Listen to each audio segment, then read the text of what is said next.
Mental math कक्षा 7 अध्याय 4 सरल समीकरण। मैं हूं हरि सर और आप सभी बच्चे देख रहे हैं आपका अपना YouTube channel math with Hari sir special Hindi medium के बच्चों के लिए।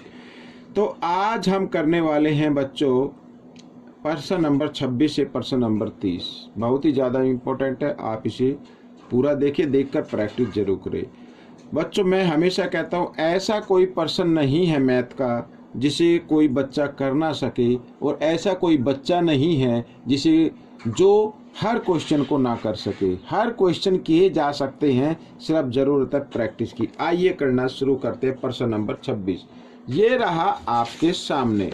प्रश्न नंबर 26 क्या कहता है, देखो बच्चों। प्रश्न नंबर 26 कहता है, देखो, किसी संख्या के 7 गुणे में से 7 घटाने पर संख्या 77 प्राप्त होती है। संख्या बताओ, ठीक है ना, संख्या बतानी है। अब संख्या नहीं मालूम है तो माना संख्या x, तो माना संख्या x, माना संख्या x लिख लो खाली। प्रश्नानुसार क्या कहता है, किसी संख्या के 7 गुणा, संख्या का 7 गुणा क्या होगा, 7x हो जाएगा। में से 7 घटाने पर इसमें से 7 घटा दो और बराबर कितना आता है, 77 आता है। ये हो गए, समीकरण बन गया आपका। अब 7x घटा 7 है ना, इसको ले आओ इधर, ठीक है ना, राइट साइड में ले आओ, दाएं तरफ ले आओ, तो जमा का हो जाएगा 77 और 7 कितना होता है, 84 होता है। x बराबर 84, 7 इधर गुणा में है, इधर आकर ये भाग में आ जाएगा। 7 से भाग कर दो, 7 एकम 7, 7 एकम 7, 7 दूनी 14, तो x बराबर कितना आ गया, 12 आ गया बच्चों। ये आपका उत्तर बन गया, ठीक है ना, ये आपका उत्तर आ गया है। आपको तो करनी है प्रैक्टिस।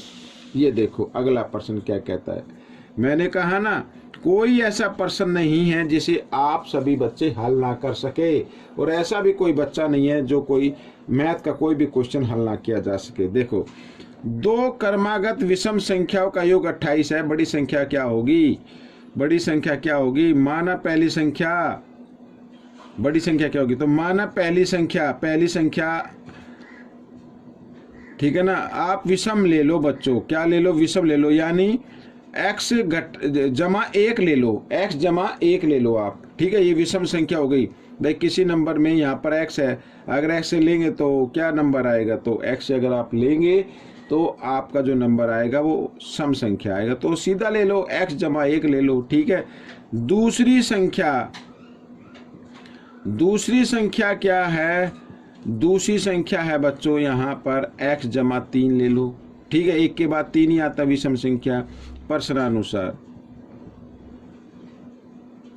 प्रश्नानुसार क्या कहता है कि इन पहली विषम संख्या जमा दूसरी विषम संख्या, इनका योग कितना है, 28 है। अब 1x और 1x 2, इनको जमा कर दो, 2x हो गया, 3 और 1 4 बराबर 28। इस तरीके से, ठीक है, इधर कर लेते हैं। तो 2x बराबर 28 और जमा 4 है, इधर आकर घटा 4 बन गया। x का मान निकालना, 28 में 4 घटाएंगे कितना आएगा, 24 आएगा। 2 इधर गुणा में, इधर आकर भाग में आ गया, तो 2 से इसको क्या किया, भाग कर दिया, तो 2 एकम 2, 2 दूनी 4, x का मान कितना आ गया, 12 आ गया। लेकिन पूछा बड़ी संख्या बतानी है भाई, बड़ी संख्या ये पूछा है, बड़ी संख्या बतानी है। बड़ी संख्या क्या है, यहाँ पर ये होगी बड़ी संख्या, तो ये छोटी होगी, ये बड़ी संख्या है। तो बड़ी संख्या x की जगह x का मान रखो, 12 जमा 3 कितना हो गया, 15 हो गया बच्चों। इस तरीके से ये आपका प्रश्न हल हो गया। आइए करते हैं प्रश्न नंबर 28। क्या कहता है, 3 संख्याओं का औसत 20 है। पहली संख्या शेष 2 संख्याओं के योग की 1/4 है। पहली संख्या ज्ञात करो। अब इसमें औसत दिया हुआ है। औसत का मतलब 3 संख्याएं हैं, अगर हम उनको जमा कर दे और फिर 3 से भाग दे दे तो 20 आता है बच्चों। ये आप अपने मेंटल मैथ में देख लेना, यहाँ पर 60 लिखा हुआ है जो कि एक गलत संख्या लिखी हुई है, एक गलत नंबर है। नंबर असली में क्या होगा, 20 है, ठीक है। ये मैंने इंग्लिश का जो मेंटल मैथ है उसमें से देखा है, तो आप भी इसको 20 कर लेना। देखो यहाँ पर माना, यहाँ पर 3 संख्याओं का दिया हो ना, तो माना संख्याएं माना संख्याएं, एक तो ए मान लो, बी मान लो और सी मान लो, ठीक है ना। अब प्रश्नानुसार इनका औसत यानी इन संख्याओं को हम जमा कर दे और फिर 3 से क्या कर दे, भाग कर दे, तो कितना आना चाहिए, 20 आना चाहिए, ठीक है ना। अब a जमा बी जमा सी बराबर 20 और 3 इधर भाग में इधर आकर गुणा में आ गया और 20 को 3 से गुणा किया तो 60 आ गया, यानी 3 संख्याओं का योग कितना आ गया, 60 आ गया, इस तरीके से, ठीक है। ये पहला समीकरण मान लो आप। अब इसमें कहता है कि पहली संख्या शेष दो संख्याओं के योग की 1/4 है। मानो पहली संख्या तो a है और शेष दो संख्याएं कितनी है, b यहाँ पर जमा c, ठीक है। ये इसकी यहाँ पर बराबर, ये पहली संख्या जो है इनके योग की कितनी है, 1/4 है, इस तरीके से 1/4 है, ऐसे कर लो। 4 इधर किस रूप में है भाई, 4 इधर किस रूप में है, ए बी जमा सी के साथ भाग के रूप में हो गया ना, ये बट्टे में आ गया तो इधर आकर ये गुना में हो जाए, 4a बराबर b जमा सी, इस तरीके से भी आप इसको लिख सकते हैं, ठीक है। तो बच्चों यहाँ पर 4a किसका मान आ गया, b जमा सी का मान आ गया। अब समीकरण 1 से लेना है आपको, समीकरण 1 से, ठीक है। अब a की जगह तो a ही लिखना है, जमा b जमा सी, यहाँ पर ठीक समीकरण 1 नहीं समीकरण 2 है, सॉरी, यहाँ पर ये समीकरण 2 से ले लेना आप, समीकरण 2 से। इस समीकरण 1 में यानी आपको क्या करना है, यहाँ पर अगर आप चाहे तो लिख सकते हैं, ठीक है ना।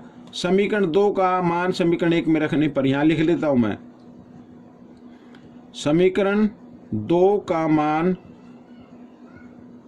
समीकरण 1 में रखने पर, 1 में रखने पर, ठीक है। यहाँ पर इसको काट देते हैं अब, तो a और फिर क्या लिखा है, b जमा सी लिखा है, तो b जमा सी का मान कितना है, 4a, तो 4a लिखेंगे इसकी जगह, बराबर कितना है, 60 है, इस तरीके से। 4a और a के कितना हो गया, 5a बराबर 60 हो गया, ठीक है। इधर भी जगह का मैं तो इधर कर लें, ठीक है ना, इधर कर लेते हैं, चलो। तो a का मान निकालना, a बराबर 60 और 5 इधर गुणा में था, इधर आकर ये भाग में आ गया, 5 इसको भाग किया तो कितना आ गया, 12 आ गया, तो a मान बराबर 12 आ गया। यानी पहली संख्या बतानी है, पहली संख्या कितनी आ गई आपकी, 12 आ गई। यहाँ पर मैं लिख देता हूँ पहली संख्या 12। तो बच्चों ये प्रश्न आपका हल हो गया। तो इसी तरीके से आपको प्रैक्टिस करते रहना है। हमने प्रश्न नंबर 29, प्रश्न नंबर 29 क्या कहता है, देखो, 49 विद्यार्थियों की एक कक्षा में लड़कियों की संख्या लड़कों की संख्या की 2/5 गुना है, ठीक है। लड़कियों की संख्या दी हुई है, लड़कों की नहीं दी हुई, तो लड़कों की संख्या हम इसमें x मान लेते हैं। माना लड़कों की संख्या x, इस तरीके से ध्यान से पढ़ना है। माना लड़कों की संख्या कितनी है, x हो गई, तो लड़कियों की संख्या कितनी होगी, इसमें जैसा कि लिखा है, ठीक है, क्या लिखा है कि 2/5 गुना है, x का 2/5 गुना, यानी 2/5, इस तरीके गुणा का निशान लगा दिया और इसको गुणा किया तो कितना आ गया, 2x/5 आ गया, ठीक है ना। ये लड़के हो गए, ये लड़की हो गई। अरे इन दोनों को जमा करें तो कितना आना चाहिए, 49 आना चाहिए। आइए प्रश्नानुसार कर लेते हैं, ठीक है। तो x लड़के जमा लड़कियां, इसके नीचे 1 मान लो, बराबर कितना है, 49। दोनों को जमा करें तो 5 और 1 का लघुत्तम लेंगे। कई बार मैंने बताया एक तरफ 1 हो दूसरी तरफ कोई भी नंबर हो तो उनको गुणा कर देना है, वही आपका लघुत्तम हो जाएगा 5, ठीक है। और साथ ही क्रॉस में भी गुणा कर देना, 5 को x से 7 गुणा किया 5x, जमा 1 को 2 के साथ करेंगे 2x बराबर 49, ठीक है। इस तरीके से आइए इधर कर लेते हैं, 5x और 2x कितना होता है, 7x होता है, बराबर 49। 5 इधर भाग में, इधर आकर ये गुणा में हो जाएगा, ठीक है। इस तरीके से कर देना है। अब x का मान निकालना है, तो 49 गुणा 5, 7 इधर गुणा में, इधर आकर ये भाग में आ गया। 7 से इसको हम भाग कर देते, 7 एकम 7, 7 सत्ते 49, तो 7 गुणा 5, 7 पंजे 35, ठीक है ना। ये 35 आ गया। लड़कों की संख्या कितनी है, 35 है भाई, ठीक है ना। ये आपका प्रश्न हल हो गया। अब हम करेंगे प्रश्न नंबर 30। ये रहा आपके सामने प्रश्न नंबर 30, ठीक है, ये रहा। तो प्रश्न नंबर 30 क्या कहता है, देखो, प्रश्न नंबर 30 कहता है, पूरक कोणों के युग्म में से एक कोण दूसरे कोण का दूना है। दुगुना है, मतलब छोटा कोण बताना है। अब मैंने कई बार बताया है, अगर किन्हीं दो कोणों का योग 90 डिग्री आता है तो उसका मतलब वे पूरक कोण हो गए दोनों, ठीक है, वे क्या हो गए, पूरक कोण। यहाँ पर लिखा है कि एक कोण दूसरे कोण का क्या, दुगुना है। तो माना पहला कोण, पहला कोण कितना होगा, x डिग्री का हो गया। तो दूसरा कोण कितने डिग्री का होगा, 2x का हो गया, ठीक है। अच्छा, इन और अब हम कर लेते हैं, प्रश्नानुसार कर लेते हैं। तो आपको क्या करना है, इन दोनों कोणों को अगर हम जमा कर दे इस तरीके से तो कितना आना चाहिए, 90 आना चाहिए। पूरक तो 90 डिग्री का होता है ना यहाँ पर। अब 2x और 1x कितना हो गया, 3x हो गया। 3x बराबर 90, 3 इधर गुणा में, इधर आकर ये भाग में आ जाएगा। हो गया आपका क्वेश्चन। तो यहाँ पर 3 से काट देते, 3 एकम 3, 3 तिया 9, 0 की 0। तो x बराबर क्या आ गया, 30 डिग्री आ गया। यही आपका उत्तर बनेगा, क्योंकि ये तो डबल है ना, तो छोटे कोण की माप आ गई, ठीक है 30। अगर ये कहा जाए कि बड़े कोण की माप ज्ञात करो तो बड़े कोण की माप भी ज्ञात कर सकते हो, ठीक है। बड़े कोण की माप, तो बड़ा कोण कितने का, 2x का है, यानी 2 गुणा x की जगह x का मान लिखना है, 30 दूनी 60 डिग्री। ये आ गया बच्चों। तो ये वीडियो भी कंप्लीट हो गई है आपकी। आपको ये वीडियो कैसी लगी जरूर बताना, इसमें से सीखकर दूसरे बच्चों को जरूर सिखाना है, ठीक है ना। और अगले भाग को करने से पहले मैं आपसे एक ही रिक्वेस्ट करूंगा कि आप अगली वीडियो तभी देखें जब इस प्रकार के क्वेश्चन जो इस वीडियो में दिए हुए हैं इनकी अच्छे से प्रैक्टिस हो जाए, ठीक है। मिलेंगे अब अगले भाग में, तब तक के लिए धन्यवाद।